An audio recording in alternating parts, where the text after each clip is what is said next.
Ready, bro? Is that seem close now? I don't know. I never know. It seems a bit slanted.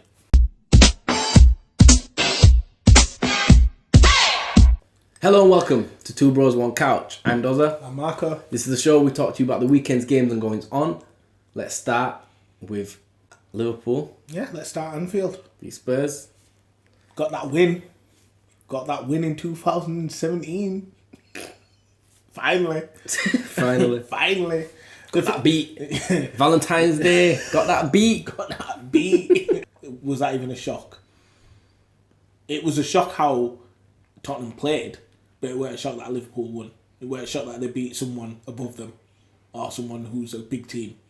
That's what Liverpool do. I feel like Liverpool played a bit more like they did at the start when we were complimenting them so much. I think they... I thought it was a pen. We're watching the City-Bournemouth game. As well. So this could be a long episode. I think Liverpool just went back to how they played. The high tempo was there, the intensity was there. You're saying, Spurs played it wrong, or Pochettino got it wrong. I think he got it majorly. I think Pochettino might have looked at the last month and casually decided to play a game on Liverpool's last month.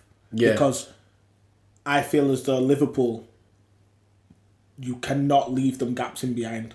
And if you are going to be leaving them gaps in behind, you've got to make sure that you do not lose the ball sillily in midfield. Because if you lose the ball silly in midfield, you're punished. Yeah. And that's all that happened. Wasteful. They were I don't remember stringing. But I haven't seen Tottenham like that for a very long time. Yeah, they were in fact, bad. A couple of seasons, it was really poor. It was really poor. And for me, like I said, is left a high line, the Gecko got in again. Gecko. Can't leave the Gecko. You can't leave the Gecko to get in behind, man's quick. I think it highlights how important he is, man. I just think the way they attack is just completely different. When they've got Mane as that outlet, I think they're just more, there's more directness about them, I think. I mean, you talk about both goals. Both goals, in general, were just two mistakes and punished by pace. Mm-hmm. That's it. Yeah. It's as simple as that. Just punished by pace.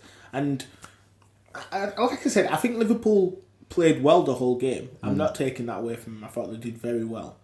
But they were helped by the fact Tottenham was so poor. Yeah. And if we're saying the importance of Mane, you also got to look at the importance of Vertonghen missing. Yeah. Because when they play a back three and it's Vertonghen, Alderweireld, and is it Dyer that plays with them? Yeah. Then the two in midfield that hold. And then they're missing, obviously, Rose, who's just... That was a big miss as well. That's a massive miss. Because when you put Rose up against Mane, that's a good, better battle. I mean, I can't remember who played up against him, but it was some kid who just had the nightmare, didn't it? Was it Davis, maybe? Ben Davies, it was. Might have been him, and he just had a nightmare against him. And like I said, they're missing two key players there. Rose and Vertonghen. And I just feel Tottenham...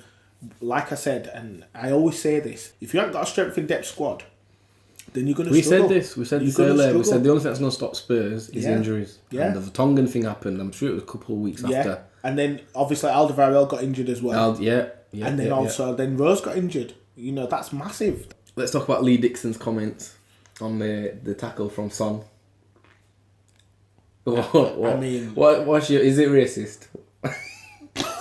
For those that don't know, Lee Dixon did his own sound effect to the Son tackle.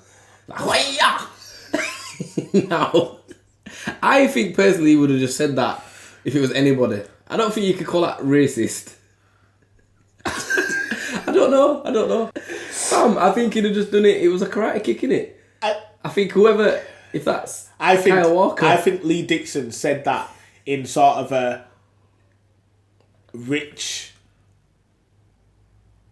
racist sort of term. Like when rich people say some racist shit and then try and back out of it because they realise it might have gone too far. You could hear him, man.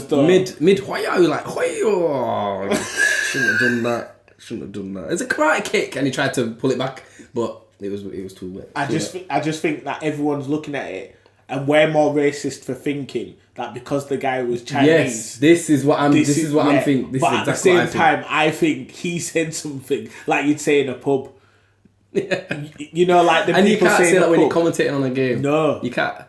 And I possess you to go, why? Yeah, I've never heard no one say that. No one's. I've seen a lot of kickouts, you know, in football, and no one's ever said hiya. And it's the way he said it. He said it with gusto. He didn't just go, "Oh, look at this hiya." That sounds bad anyway. But it's just something you got to be careful about, innit? And hiya just sounds bad. Hiya. So he was racist. I don't think he's racist. No, he's not racist. I think he made a racial remark by mistake. Yeah. Chelsea went and drew against Burnley. Now we all know Burnley away are an absolute monster. You know what I mean? They are very They good. just look like defensively sound. Do you know what I mean? Like I think a lapse in Hit the post. Mad. Jesus, hit the post. I think it was a lapse in concentration. Pedro, it's a big goal. It's a big goal. It's a massive Pedro. goal. Did you see the touch? Yeah. At full speed, that's mad. That's a mad goal. It's a sick goal. And when they slow it down in the replays, it doesn't even do it justice. You No, need it to see that goal in every time full in thing. full speed Yeah. because that is a mad touch and a mad finish. But apart from that, I thought Burnley were well in the game. Maybe even unlucky not to win the game. No. Didn't deserve to win it. No, I don't. I think on another day, other chances might have gone in. They could have won the game. I think Chelsea did enough to win the game myself.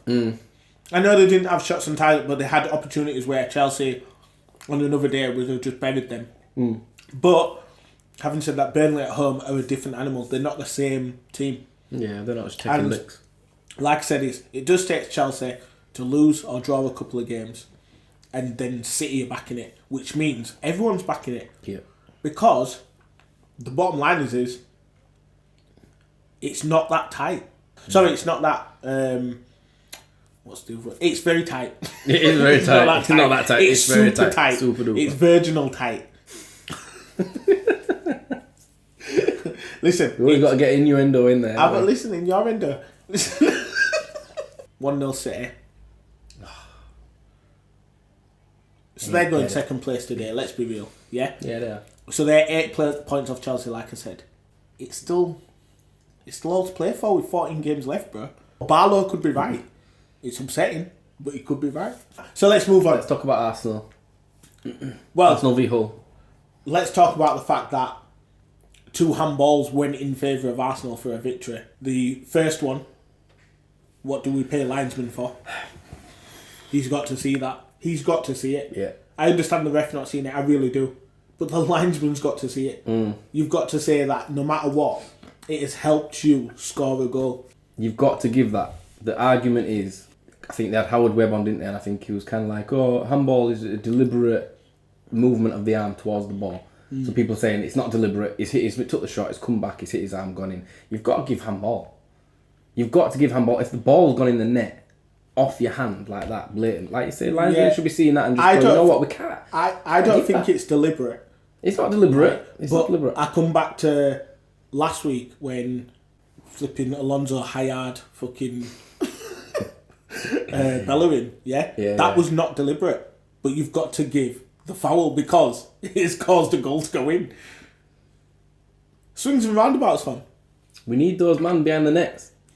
I'm going to keep saying it. And then when it happens, you'll be like, 2 bros. 2 bros. That's what they should call them. 2 bros behind the net. 2 bros, 1 net. 2 bros, 1 box. I'd love if the FA came out and was like, okay, obviously this goal has gone in. We need to ask the linesman what he saw. If the linesman said, I saw it, but I didn't pursue it as a deliberate handball, then I could be like, well, at least he saw it. But he just, Because he does go over to him, doesn't he, the referee? The referee goes over to the linesman, and he probably asked him, did it hit his hand? Because obviously everyone said handball and everyone's looking. And Sanchez has a cheeky look because he knows it's gone off his hand. Yeah. So maybe the linesman has said, oh yeah, I saw the handball, but it's not deliberate. He's hit it. It's come back and hit him, and then it's gone in. But then should the referee, like you said, then go, yeah, but it's caused a goal, dickhead. Yeah. So it's handball. You can't have said, it was handball. But I can't have. Surely the ref won't give that. It's caused Hull to be 1-0 down. Yeah. And Hull were playing quite well. They were doing exactly what they've been doing against everyone. But, I was impressed with Markovic, me. That's the Markovic Liverpool tried to sign. It's got to have been. I thought he did alright against United.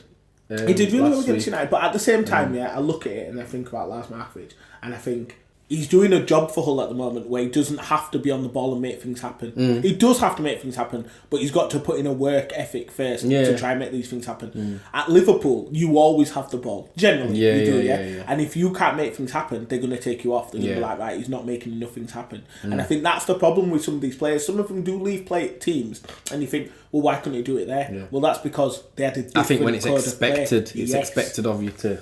Whereas he's gone to Hull, they don't expect him to do that. They expect him just to do a job and then maybe create something. And do you know what? Before Arsenal scored, you've got to look at it and you've got to think, where was Oumar Niasse for that tap-in? Because Lars Markovic played at Coscola, Oumar Niasse as a tap-in, and no one's really talking about handball then, because I always say this, if you miss big chances at big teams, they will punish you in the end. And I think that's what happened to Hull in the end. All that happened is they got punished. So the second handball in the game goes in Arsenal's favour again. But at the same time, and this is controversial. Go on. Did he mean to handball it?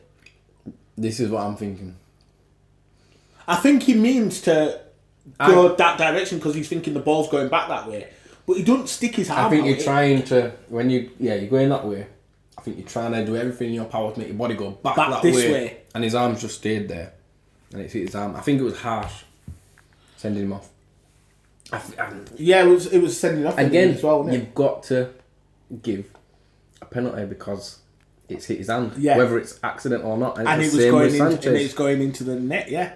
So you've got to give the pen, in my eyes. Yeah. Because but it's denied. The pen's enough, isn't it? Yeah. Because I don't think he's meant to handball it. Yeah. But I think then the referee's deliberate thinking... handball. If he goes out and saves it, oh, like you see man do sometimes, that's deliberate handball, yeah. 2-0, Arsenal. Yeah, good result. They're back on, like I said, they might have turned the corner, and I think when they play, is it Bayern this week? Yep.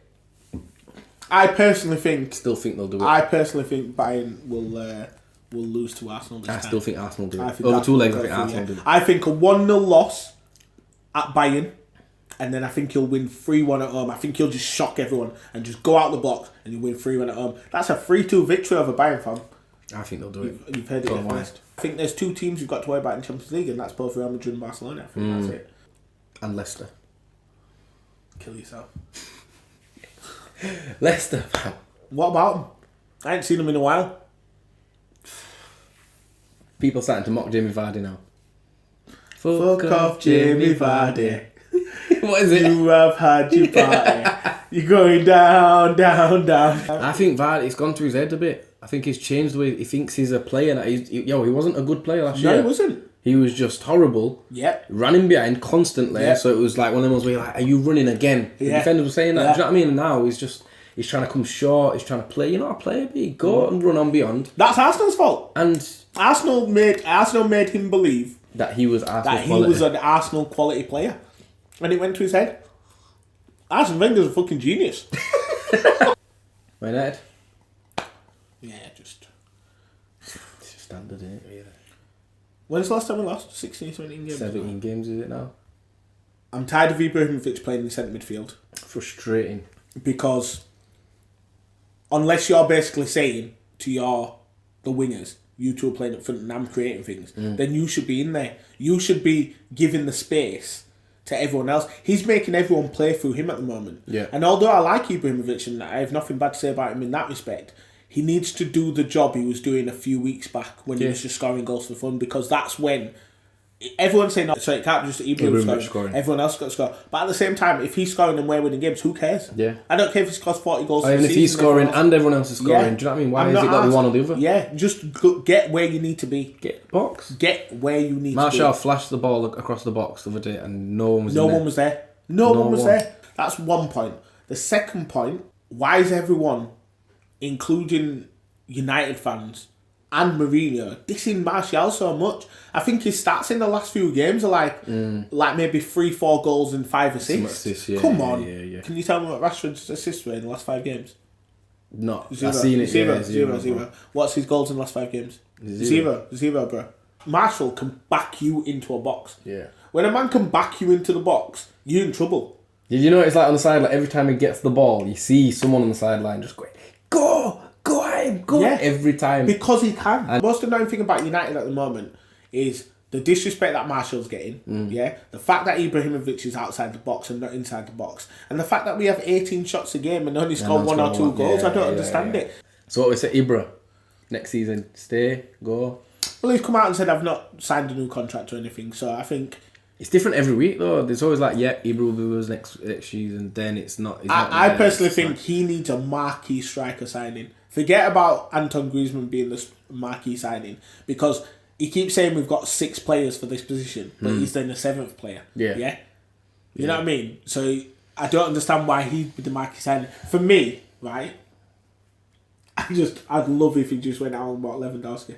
I can see more of a striker he's had already. Benzema, or I could see him just going and getting someone like that. This is what I'm saying is, does it work in the way he wants United to play? I don't think there's any more to be said. Marco for president. I've been saying it for time now. Marco for president. No, because I say it all the time. This is the thing with me, yeah? I've got so much that I want to give to the world. The president of the world. I think it's a bit premature. 2017. Yeah, it is, but I want to be president of the world. That, I don't just want to be president of a country. I want to be president of the world. Bring back beating your kids. Yeah, mad. I'm not going to lie to you, because when kids were getting beaten, like I was, I ain't going around stabbing people. Yeah, old Tad Jamal. He got in touch with me last week, he's not happy. Nah, but he said his Tinder's been going off. Girls love a bad boy. This has been another episode of Two Bros, One Couch. I've been Dozza. I've been Marco. We'll see you in the next one. Peace. Peace.